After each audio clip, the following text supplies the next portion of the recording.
오늘은 어떤 얘기를 해볼까요? 대기업 얘기를 좀 해볼까요? 우리나라 자체가 좀 되게 특수한 상황이에요. 역사적으로 봐도 그렇고, 지금 선진국이라고 우리가 얘기하는 그런 나라들, 그러니까 경제적으로 지금 우리나라가 한 10위권 정도까지 올라왔다고 그러니, 이 정도 경제력을 가진 나라들 중에서 우리나라처럼 이렇게 역사가 짧은 나라는 사실 없죠.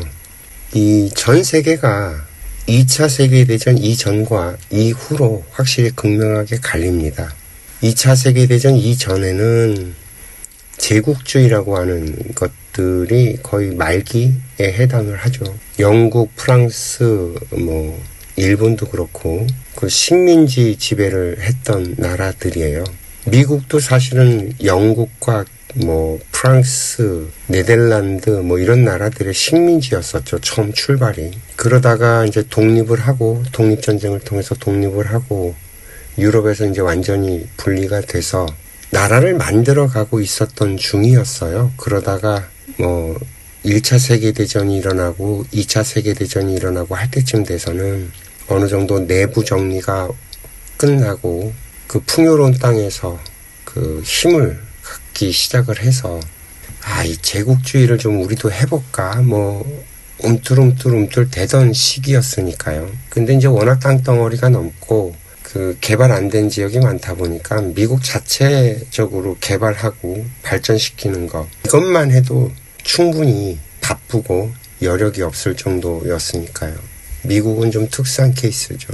유럽 국가들이 대부분 이렇게 제국주의에 의해서 이렇게 이합집산이 되다가 결국엔 영국, 프랑스, 독일 이런 식으로 국가들이 자리를 잡게 된 건데 결국엔 1, 2차 세계대전을 통해서 완전히 그냥 박살이 나는 바람에 그동안 자기네들이 경영했던 식민지 국가들조차도 이제 분리 독립을 해야 되는 상황들이 생겼고 그때 유엔이 만들어지면서 참 많은 국가들이 독립을 했어요. 우리나라도 그 중에 하나죠. 일본의 식민지 지배를 36년이나 받고 있다가 일본이 패망을 하면서 자동적으로 독립이 된 게 아니라 미국과 소련이라고 하는 양대 진영에 의해서 분리가 되고 결국엔 안 되겠으니까 각자 따로 미국 진영 쪽에 있는 우리나라는 1948년에 헌법을 만들고 나라를 건국을 했고요.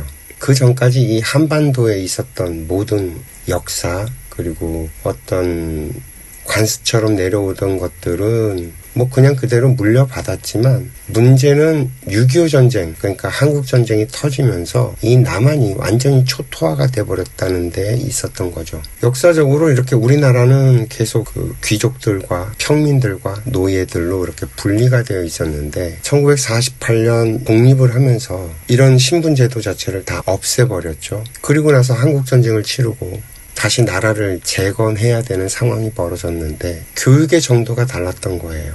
이 국민들이 교육된 사람과 배우지 못한 사람들 이렇게 분리가 딱 되어 있었던 상태였다는 거죠. 아무리 신분제도가 사라졌다고 해도 그동안에 이렇게 집안에 어느 정도 재산이 있다거나 아니면 집안이 가문이 좀 있어서 교육을 이렇게 받아왔다거나 이런 뭔가를 그래도 지키고 있던 힘이 있던 사람들이 있고 그런 거 전혀 없이 그냥 소장민으로서 이렇게 남의 땅에다가 부쳐먹어서 농사를 짓고 사는 수없이 많은 사람들이 있었단 말이죠. 당연히 뭔가를 배우고 자식을 가르치고 하는 일이 불가능했던 사람들이에요. 그러니 앞에 나서서 뭔가 이렇게 국가 재건을 하는데 힘을 쓰고 노력을 하고 앞서서 선도해서 이끌어가고 하는 이런 리더들은 대부분 교육을 받은 사람들이었다는 거죠. 무식한 사람들, 일자무식인 사람들, 그냥 먹고 살기 힘든 사람들이 아니라 그러면 그 당시까지 우리나라가 받아왔던 교육은 딱 두 가지예요. 공자왈 맹자하는 한학이 하나 있고요. 일본을 통해서 이렇게 신식문물처럼 들어왔던 서구 문명을 교육받은 사람들하고 두 가지죠. 그 당시에 우리나라 문맹률이 거의 90%, 80% 이 정도 됐으니까 글을 모르고 사는 사람들이 얼마나 무식한지 상상을 우리는 지금 할 수가 없는 정도라는 거죠. 그런 상태에서 출발을 했어요. 출발 자체가. 그러니 지금 현재 일제 잔재를 청산하지 못했다라고 얘기하는 것들이 그런 문제들 때문에 그런 건데, 사실 그 시절을 우리가 잘 따져보면 그럴 수밖에 없는 구조적인 상황이 있었다라는 거죠. 친일을 해서 일제시대 때 교육을 받고 일본 친화적인 삶을 살았던 사람들은 교육을 많이 받았던 사람들이고, 그렇지 않고 그냥 살던 사람들이 대부분 80%고, 그러니까 교육을 받은 사람들이 양갈래로 나눠지는데, 전통 한학을 공부했던 사람들 중에서 서구 문명을 받아들이고 교육받았던 사람들이 얼마 정도 있고, 아예 깡그리 처음부터 서구 문명을 받아들여서 발빠르게 그걸 통해서 일본에 이렇게 귀화하고 일본 앞잡이 노릇을 했다고 하는 그 부류들이 있을 거고, 그 시절에 태어나서 똑똑했던 사람, 그러니까 선견지명이 있었던 사람이죠. 이게 배우지 못하면 이 시대에선 살아남을 수 없구나 해갖고, 일단은 친일이 됐든 뭐가 됐든 배우고자 노력을 했던 사람들이 있을 거란 말이죠. 세 부류는 아닐 거예요. 완전히 거기에 일본에 붙어서 진짜 적극적으로 이 나라를 어떻게 하려고 했었던 사람들 부류가 있고, 그리고 전통 한학을 공부했던 사람들 같은 경우에는 여전히 공자맹자하는 수준의 얘기들을 하고 있었을 거고, 그리고 이 중간에 시대적 흐름 때문에 교육을 받아야지만 우리가 살아갈 수 있다라는 것, 사람답게 살아갈 수 있다라는 걸 알아차린 사람들, 그래서 교육을 받은 사람들이 있을 거고, 이렇게 좀 부류가 나뉠 텐데, 사실 그 당시에 교육을 받기 위해서는 일제식 교육을 받을 수밖에 없는 상황이었잖아요. 우리가 그런 부분을 감안을 해야 돼요. 우리가 역사를 이야기할 때 자꾸 지금 현재 우리의 관점에서 자꾸 그걸 쳐다보고 얘기를 하는데 굉장히 무식한 짓이에요. 이 좌파 사람들의 그 논리들이 대부분 다 그런 식인데, 저 중국이나 만주 쪽 이쪽에서 독립운동을 했다고 하는 사람들 무식했어요. 굉장히 배운 사람들은 몇 안 되고 인연에 의해서 그런 무리들과 휩쓸리고 어울려서 거기에서 그냥 살고, 거기에서 그냥 그런 환경 속에서 정보들을 받아들여서 생각을 하고 그러기 때문에 굉장히 단순하고, 그 당시에 우리들이 가지고 있었던 이 논리들이라는 것들이 굉장히 거칠고 조악했단 말이죠. 사실 마르크스주의 같은 경우에 얼마나 그 낭만적인 착각이에요. 현실 속에서는 이루어질 수 없는, 그 자본주의를 무너뜨리면 인간은 그냥 자연스럽게 착한 아주 선한 사람으로 이렇게 너무너무나 행복한 세상이 만들어질 거라고 순진한 생각을 했던 이 착각들이 러시아로 들어가면서 레닌과 스탈린을 지나면서 얼마나 많은 피해 숙청을 벌였어요. 그러나 결국에는 그 프롤레타리아 집단들의 집단체제적인 독재라는 건 이루어질 수 없는 거고, 결국엔 몇몇의 소수에게 권력이 집중되고 거기에 반대하는 모든 사람들은 숙청당하고 죽고 하는, 인간의 어떤 본성을 전혀 이해하지 못하는 아주 치기 어린 생각들이었다는 거죠. 그렇게 놓고 봤을 때 우리나라에서 북한 쪽에서 사회주의 사상에 빠졌던 사람들도 그동안 우리나라가 그 신분제도의 벽에 가로막혀서 재주가 있고 머리가 똑똑함에도 불구하고 이 신분의 벽을 넘어서지 못해서 좌절했던 사람들, 그런 사람들은 이 사회주의 사상이라는 게 얼마나 이상적이고 정말 꿈같은 얘기였겠어요. 그러니 빠져들 수밖에 없고 거기에 홀리게 돼서 미친 듯이 살았겠죠. 사람들이 죽거나 말거나. 지금 우리들이 알고 있는 것들과 실제 그 당시에 그 사람들이 생각했던 것들은 정말 하늘과 땅 차이입니다. 지금 우리들은 모든 환경, 재반 조건들이 갖춰져 있는 상태 내에서 진짜 우아하게 폼을 잡으면서 말로 떠들 수 있고 생각을 이래저래 자기 주장들을 펼칠 수 있는 이런 환경 속에서 얘기하는 거고, 그 시절에는 그런 생각 자체, 지금 우리들이 하는 생각 자체를 할 수가 없었던 시절이에요. 그래서 제가 늘 얘기하는 게 있잖아요. 공자가 자기의 이야기를 할 때 그 시절에는 내가 먹을 걸 만들어서 먹을 수 없기 때문에 구걸해서 먹는 수준이었고, 여기서 저길 가려면 마차를 끌고 다니면서 생활을 하던 시절이란 말이죠. 전란이기 때문에 이 나라 저 나라 다니면서 왕들한테 자기의 뜻을 얘기해보면 안 먹히죠. 안 받아들여주고. 그러던 시절에 그 공자의 그 사상이라는 게 지금 우리들이 생각하는 것 같지가 않다는 거예요. 그 시절을 우리들이 잘 모르니까 그 말이 매끄럽고 예쁘니까 대단한 논리고 사상이다라고 얘기를 하지. 그게 수천 년이 지나면서 중국과 우리나라로 건너와서 계속 발전을 했잖아요. 우리가 과거로 돌아가기 위해서 그런 학문들을 하는 게 아니라는 얘기예요. 과거의 것들은 현재 우리의 삶에 어떻게 쓰일 수 있느냐. 만약에 쓰일모가 없다면 자연히 도태되고, 우리한테 필요한 것들은 우리들이 취해가면서 살아왔기 때문에 지금 현재 남아있는 것들, 우리 삶 속에 남아있는 것들이 그게 진짜지, 과거에 어땠니 저땠니 하는 것들은 그 과거의 일에 불과하다는 겁니다. 그래서 지금 우리나라가 일제시대 때 어땠고 저땠고 이 사람들이 매국노고 이런 얘기를 한다는 자체, 역사를 평가한다는 그 자체가 되게 넌센스적인 얘기예요. 어쨌든 간에 6.25 전쟁 이후에 우리나라가 시작을 한 거로 봐야 돼요. 이 대한민국의 건설은 6.25 이후에 시작이 된 거로 봐야 합니다. 그러면 그 시대에 우리나라에서 기업을 만들어 가던 사람들은 처음에 장사로 시작을 했다는 거죠.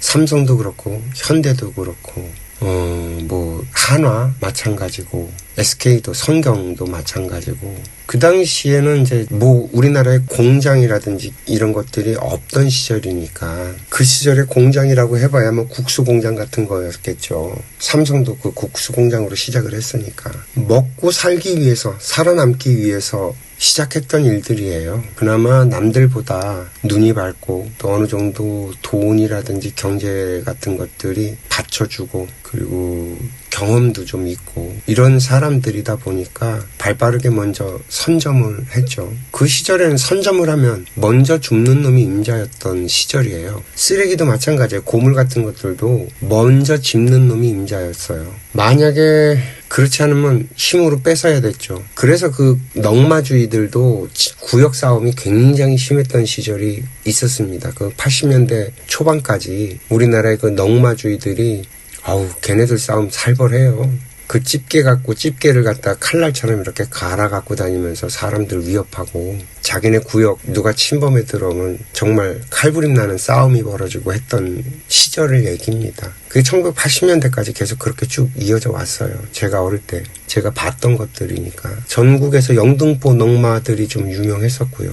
그렇게 알던 형님들도 계셨고. 어쨌든 간에 이제 일대들, 그러니까 정주영 회장님, 그리고 삼성의 이병철 회장, 이런 일대들이 SK 성경의 최종현 회장이라든지 이런 양반들이 길을 놨죠. 우리나라 초창기 때. 그리고 그 당시에 기업을 하고 장사를 하는 사람들은 정말 치열하게 싸웠어요. 약육강식이었거든요.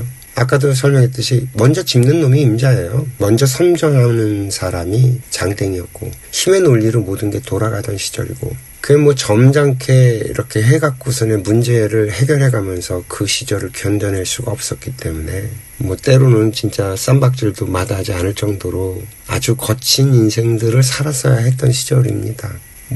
그때 당시에 정경유착, 그거 안 하면 기업이 살아남을 수가 없는데 회사가 호숭하고 순간에 뺏겨버리고 날아가 버리던 시절인데, 정치권에 밑보이면 살아남을 수가 없는데 무슨 정경유착이에요. 그러니까 지금 얘기하는 것들은 굉장히 순진한 얘기들을 하는 거예요. 그 시절을 살아보지 못했던 사람들이 정말 낭만에 쩌들어서 입 빨린 소리를 하는 거죠.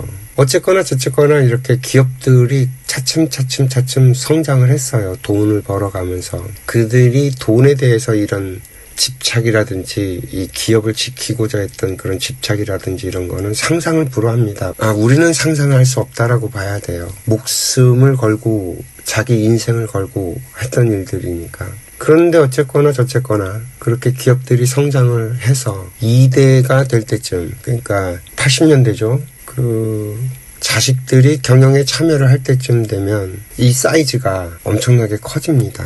직원들 몇백 명 수준이 아니죠. 몇천 명, 몇만 명 수준으로 늘어나죠. 삼성도 이건희 회장 시대로 넘어오면서 그전까지 우리나라의 삼성이었던 회사에서 글로벌 기업으로 성장을 하죠. 정주영 회장은 좀 장수를 하고 오래 사셔갖고 그렇지, 그 자식들, 정몽구 회장이며 그 밑에 자식들이 경영에 참여했을 당시 같이 활동을 하던 시기에, 물론 정주영 회장이 거의 모든 결정권을 가지고 있었지만 어쨌든 2대들이 참여하던 시기에 현대도 엄청나게 크게 팽창을 했어요. 글로벌 기업으로. SK도 마찬가지고 한화도 그렇고요. 1대는 진로를 놓고 길을 놓고 2대는 그걸 확장시키고 팽창시키고, 그리고 이제 3대 경영체제로 지금 넘어왔죠. 가만히 생각을 해보면 3대가 합작을 해야지만 뭔가 이루어질 수 있다는 거예요. 제가 전에도 그런 얘기 한번 한 적이 있는데, 조선을 건립했던 태조 이성계조차도 그 전 세대, 그러니까 이성계의 아버지, 그 위에 할아버지, 그 할아버지가 왕이 날 수 있는 자리에다가 무덤을 쓰고 북방으로 도망을 가죠. 그리고 나서 거기서 세력을 만들고 그 가문을 일으킨 다음에 그게 이성계한테 넘어와요. 3대로. 그리고 난 다음에 비로소 조선이라는 나라를 설립할 수 있었다는 거죠. 3대가 한 짝이라는 얘기예요. 한 팀. 조선도 잘 보면 태조 이성계가 건립을 했지만 사실 종종이라고는 하지만 뭐 거기는 그냥 지나가고, 태조 이방원이 있고 다음에 세종이 3대라고 봐야 돼요. 엄밀하게 얘기해서는 4대지만 3대라고 봐야 되고, 결국엔 세종에 와서 조선이란 나라가 안정적으로 자리를 잡게 된 거로 봐야 되거든요. 뭐든지 이렇게 뜻을 세우고 염을 세워서 뭔가를 이룩하려면 3대가 합작을 해야지만, 3대 정도는 가야지만 그게 성공했냐 실패했냐를 볼 수 있는 건데, 그렇게 놓고 보면 지금 대한민국은 3대째라는 거죠. 그러니까 1대 우리나라를 건립하고 세웠던 이승만 박사라든지 박정희 대통령이라든지 이런 양반들이 이 나라의 기틀을 만들고 길을 놨다면, 그걸 확장시키고 팽창시켰던 거는 전두환 노태우 대통령 시절을 지나면서 2000년대 정도까지였을 거고, 그리고 난 다음에 2010년대 이후, 그러니까 3대들이 경영에 참여를 하고 이렇게 그러던 시절이 2000년 이후 2010년 이짝저짝이니까 그때쯤부터는 이제 3대 세대로 넘어왔다는 얘기거든요. 시기가. 지금 현재 우리나라는 그러니까 3대의 시기를 지나고 있다고 봐야 될 거예요. 근데 문제는 이제 이런 그림을 보는 사람이 없는 거죠. 이 큰 그림을. 이런 그림을 설명하고 이해시켜주는 사람이 없는 거예요. 제가 다니는 구인사만 봐도 그래요. 조사 스님이 구인사를 창건을 해서 길을 냈죠. 가만히 생각해보면 2대 큰 스님 때, 남대충 큰 스님께서 큰 스님으로 계실 때 구인사가 어마무지하게 커졌어요. 전국구로. 진짜 전국의 말사들을 다 건설하고 그 기틀을 다 다져놓은 거는 다 2대 큰 스님 때란 말이죠. 3대 도용 큰 스님 오시고 나서는 이제 운영을 하는 거예요. 구인사라는 이 집단을 운영을 하는 시기인데, 구인사도 그런 3대에 머물러 있는 거고, 삼성도 지금 이건희 회장이 이렇게 글로벌 기업으로 만들어 놓고, 그런 다음에 이제 운영을 해야 되는 시기에 와 있는데, 현대도 마찬가지고, SK도 마찬가지고, 지금 다 마찬가지죠. 문제는 이 3대 우리들, 지금 현재 우리들이 뭘 해야 되는지에 대해서 잘 모른다는 거죠. 그냥 계속 글로벌 기업들이랑 똑같이 막 이렇게 국제사회에서 무한 경쟁을 하면서 막 이렇게 할 것인가. 위태위태하죠. 지금 언제 3차 대전이 벌어져도 이상하지 않을 정도로, 삼성도 그렇고 현대도 그렇고 지금 미국에서 정말 굴욕적인 일을 당하고 돌아왔죠. 여전히 그 정치권들한테 모가지 잡혀서 개줄 끌려다니시 끌려다니고 있는 입장이에요. 자존심 상하죠. 좀 우리나라 대기업들이 나가야 할 길을 못 찾고 헤매고 있다라는 생각이 들어요. 그래 이제 저는 항상 얘기할 때 초발심을 잊으면 안 된다라는 얘기를 많이 하는데, 대기업도 결국엔 마찬가지죠. 선대들이 이 기업을 처음 일으킬 때를 좀 생각해 봤으면 좋겠어요. 그 초발심. 이병철 회장이든 정재영 회장이든 최종현 회장이든 처음 이걸 세울 때 어떤 뜻으로 그걸 세웠는지, 분명히 그 뜻이 우리들은 모르겠지만 그 기업 안에 있을 거라는 얘기거든요. 그걸 좀 다시 한번 꺼내들고 생각을 좀 해봐야 될 거예요. 우리가 뭘 어떻게 가야 하는지, 목표를 생각할 때 우리가 처음 이걸 왜 시작을 했는지에 대해서 한번 돌이켜봐야 될 게 있고, 두 번째로는 이 기업이라는 게 어떤 식으로 만들어지냐면 국민들이 도와주지 않으면, 그러니까 국민들이 동참하지 않으면 기업은 성장할 수가 없어요. 물건을 팔아주는 그 자체가 기업 활동에 동참을 하는 거거든요. 제가 어렸을 때 그 광고 중에서 삼성에서 했던 그 광고가 굉장히 기억에 오래 남아요. 또 하나의 가족이라고 했던 90년대에 나왔던 광고였던 걸로 기억을 하는데, 저는 그 말이 굉장히 좋았거든요. 기업의 손님들, 기업의 소비자들이 또 하나의 가족이라는 거였죠. 그러면 그 회사 내부 사람들은 그냥 원래 가족이라는 거예요. 삼성 가족. 그죠? 삼성 가족이 있고 고객들, 소비자들은 또 하나의 가족인 거고, 이런 연계성을 갖고 있다는 말을 광고에서 얘기했던 건데, 이걸 놓치지 않았나, 우리나라 기업들이. 그래서 저는 대한민국 국민들에게 감사하는 마음을 좀 가졌으면 좋겠다는 생각을 해요. 대기업에 지금 종사하고 있는 사람들이 이 부분을 놓치고 있지 않나. 초발심을 좀 찾아야 되고, 우리를 지금까지 있게 도와줬던 우리 대한민국 국민들, 그들에게 감사하는 마음을 좀 가지고, 이 두 가지가 가장 우선적으로 좀 만져봐야 될 문제고, 세 번째로는 제가 늘 하는 얘기가 있는데, 기업이든 그리고 어떤 단체든, 구인사, 제가 다니는 구인사, 이런 종교단체든 어떤 집단들은 같은 꿈, 같은 생각을 가진 사람들이 모이는 곳이에요. 우리가 같은 꿈을 꾸지 않으면, 한 집단 안에 있으면 그 집단은 콩가루 집안이 됩니다. 개판 5분 전이 돼버리죠. 이제 예전에는 제가 어릴 때만 해도 그런 게 좀 없었는데, 90년대를 지나면서 그 IMF를 겪으면서 그랬던 건지 몰라도 직원들이라는 표현을 쓰고 가족이라는 표현은 완전히 사라져버렸죠. 그 예전에는 그 회사 사업 같은 것들도 있어서 회사 직원들이 사는 그 집들도 마련해주고 가족으로 정말 살았단 말이죠. 근데 지금은 뭐 이런 것들이 전부 다 없어져 버렸으니까. 이제 우스갯소리로 그런 얘기가 있어요. 회장님들한테 물어보면, 그 회장님 말씀 듣는 직원들이 있습니까? 하고 물어보면, 에이, 그런 게 어딨냐고. 그게 무슨 회사 대표고 회장이고. 그러니까 돈으로 사람을 부린단 말이죠. 전부 다. 지금 이 나라는 전부 다 돈으로 해결을 해요. 근데 돈으로 해결할 수 없는 것들이 있거든요. 그 구글이라는 회사가 직장인들한테는 꿈의 회사라는 얘기가 있어요. 근데 이제 구글이 가지고 있는 그 내부적인 기업 문화가 어떤 게 있냐면, 직원을 뽑을 때부터 이 회사에 자기가 뭘 하고 싶은지, 뭘 이루고 싶은지를 물어본다고 해요. 직원을 뽑을 때. 어떤 꿈이 있는지. 그게 회사랑 맞으면 직원으로 채용을 하는 거고, 그게 안 맞으면 아무리 뭐 재주가 좋고 실력이 뛰어나도 빠이빠이라는 거죠. 굉장히 신선했어요, 그 얘기가. 저는 당연한 얘기인데 우리 사회에선 그게 사라졌다는 거죠. 그래서 지금 대기업들 같은 경우에는 가장 먼저 뭘 좀 다스려야 되고 정리를 좀 해야 되냐면, 회사 내부 구성원들이 같은 꿈을 꾸고 같은 곳을 바라보면서 같이 힘을 합쳐서 걸어가는지, 이게 아니라면 문제가 있는 회사라는 거고, 그러면 이걸 어떻게 만들어 갈 수 있는지, 이 문제를 해결을 하면 대기업이 방황하는 거는 좀 줄어들 거예요. 왜냐하면 머리 좋고 똑똑한 애들 많잖아요. 얘네들이 힘을 합쳐서 어떤 생각을 해낸다면 우리 회사가 어디로 가야 되는지 그 목표가 안 나올까요?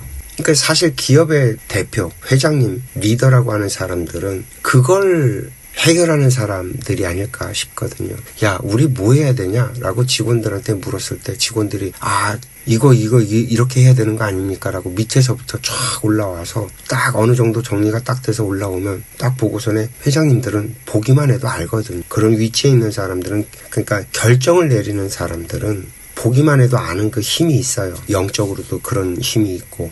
밑에서 그런 게 올라오면 딱 보고, 야, 우리 이거라고 딱 결정만 해주면 전 직원들이 그쪽을 향해서 달려가거든요. 그러면 그건 실패할 수가 없죠. 근데 회사를 위해서 일하는 사람이 한 명도 없는데, 그쵸? 자기 인생을 걸고 자기 시간을 들여서 자기의 모든 것을 걸고 인생 승부를 보는 곳에 왔는데, 여기에서 그런 것들을 펼쳐주지 않으니 당연히 멀뚱멀뚱 돈만 받고 돈 받은 만큼만 일한다라는 그런 관념들을 회사 대표들이 만들었다라는 거예요. 분위기 자체를. 저는 이 문제를 좀 현재 반드시 해결을 해야 된다라는 생각을 해요.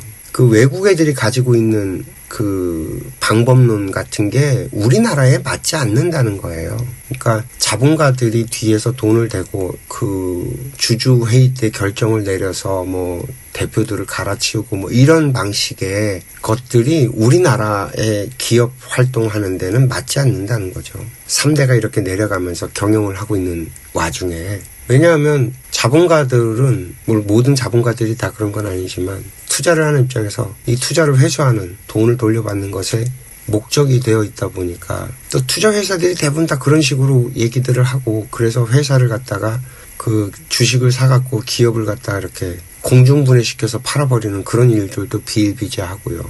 서양에서 만들어진 모든 방법론들이 건강하지 않다라는 거예요. 실제로. 우리들도 그걸 쫓아가려고 막 이렇게 선진의 것들이라고 해서 갖고 들어와서 전문 경영인을 두고 뭐 이렇게 하는데 전문 경영인이라는 게 뭐예요? 회사 주인이 아니잖아요.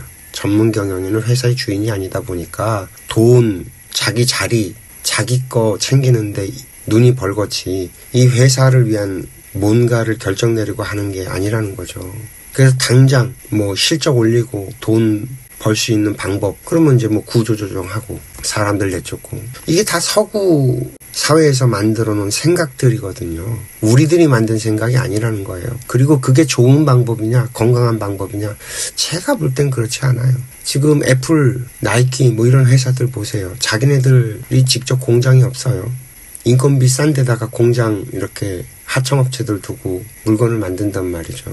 효율성을 생각해서. 근데 계속 그런 식으로 경영을 해오다가 차츰 어떤 일들이 벌어지고 있어요. 공장을 옮겨 다녀야 되는 상황이 벌어지잖아요. 왜? 인건비가 자꾸 올라가니까. 좀 이상하지 않나요?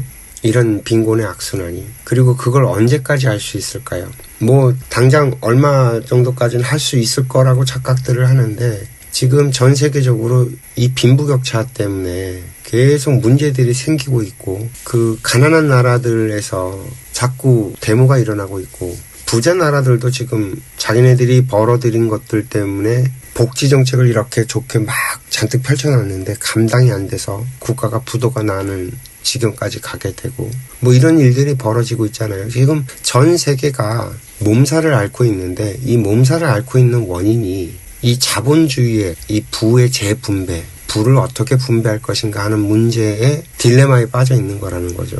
이걸 뭐 우리 단순하게 우리 회사, 단순하게 우리 시, 단순하게 우리나라 이렇게 좁은 시각으로 바라보면 해법 자체가 보이지 않고요. 제가 늘 말씀드리지만 지구는 하나의 유기체로 작동하고 있다는 거죠. 그래서 국제적인 시각, 이 지구별 전체를 보는 시각 안에서 이 문제들을 쳐다보고 그 해법을 찾아야지만 비로소 문제들을 해결해 갈 수 있는데 그러려면 힘이 모여야 되거든요. 한 개인이 제가 뭐 이런 생각을 했다고 해서 제가 해법이 보인다고 해서 제가 문제를 해결할 수 있냐고요.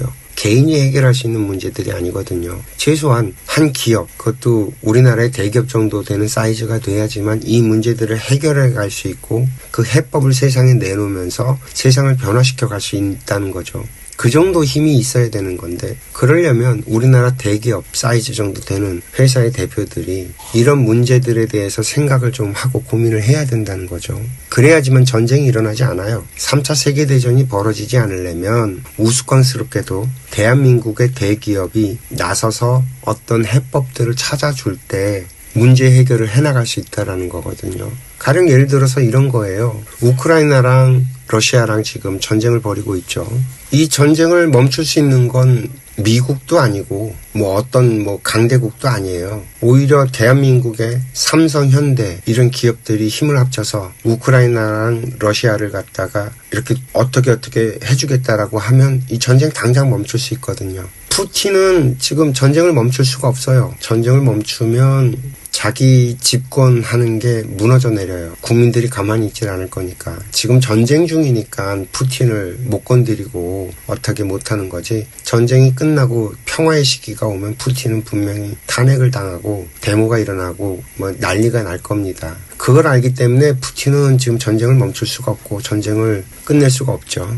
그러면 뭐 젤렌스키는 뭐 다르냐? 젤렌스키도 똑같아요. 지금 전쟁이 끝나면 젤렌스키 제일 먼저 숙청당할걸요. 그렇기 때문에 젤렌스키도 전쟁을 멈추지 못하는 거예요. 둘 다. 근데 만약에 젤렌스키하고 푸틴이 전쟁을 멈췄는데도 불구하고 이 나라, 자기네 나라 국민들이 다시 살아날 수 있는 기회를 갖는다면, 이 두 사람이 그 힘을 얻는다면 전쟁을 멈출 수 있겠죠. 당장. 그 방법론은 딱 하나예요. 재건인데, 나라의 재건을 해야 되는데 없는 거죠. 기술이. 젤렌스키도 없고 푸틴도 없어요. 푸틴은 그 서방 세계의 그 경제 제재 때문에 미치고 한장하는 지경이란 말이에요. 최첨단의 것들을, 기술들을 가져와야지만 러시아가 앞으로 나아갈 수 있는 뭔가 희망이 보이고 길이 보이는데, 최첨단의 것들은 다 막혀있단 말이죠. 마찬가지로 젤렌스키도 우크라이나에 재건을 해야 되는데 재건할 수 있는 뭔가 없어요. 기술도 없고 뭐도 없고. 그러면 우리나라 삼성, 현대 같은 기업들은 최첨단의 어떤 것들을 다 가지고 있고,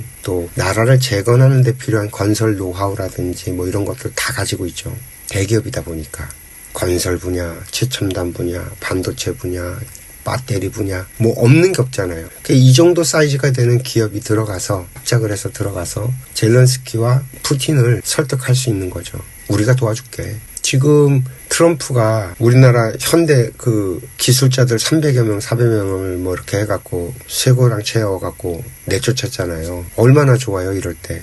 러시아 우리가 도와줄게. 우리 공장 러시아에다 짓게. 이런 식으로 배팅을 해버리면 미국에다 안 짓고 러시아로 옮겨가는 거예요.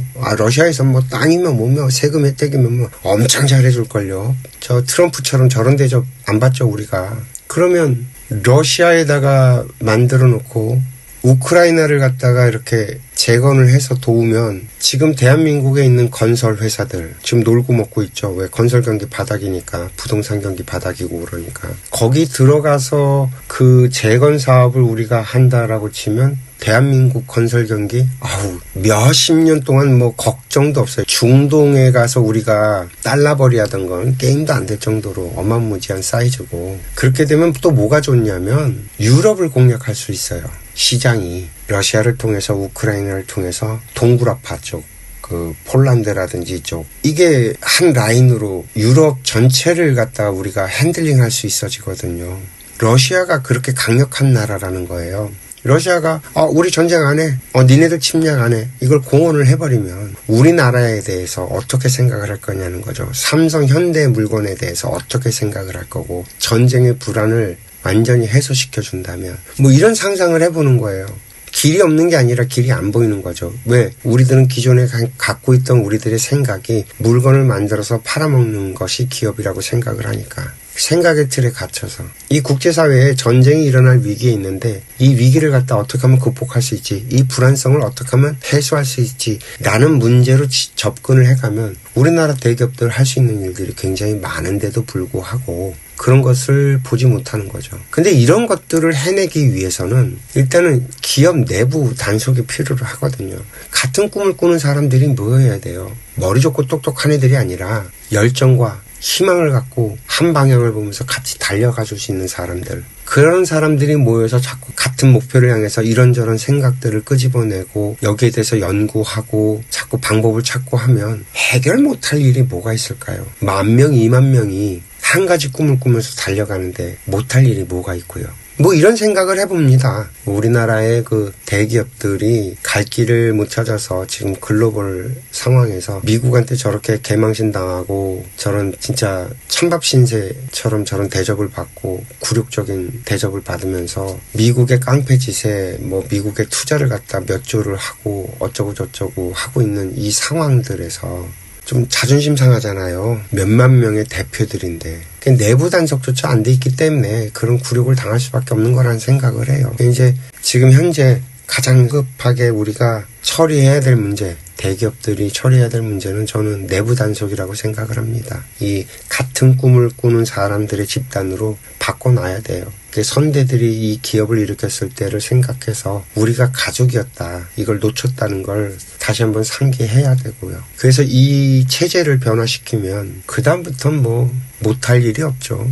기업 문화, 그러니까 우리나라의 기업 문화를 만들어내야 된다라는 거죠. 지금 서구 사회에서 서양 애들이 가지고 있는 그런 논리들은 얼마나 취약한지 이미 다 경험하고 봤잖아요. 우리랑 안 맞는 거예요. 그리고 실질적으로 그게 인간들의 삶에 도움이 안 되고요. 언제든 직원들을 갖다 이렇게 잘라내고 쳐낼 수 있는 그런 회사에 어떻게 자기 일생을 맡기고 자기 인생을 걸어서 승부를 볼 수 있겠어요. 그런 회사에. 그러니까 전부 다 돈만 쳐다보고 돈만 알죠.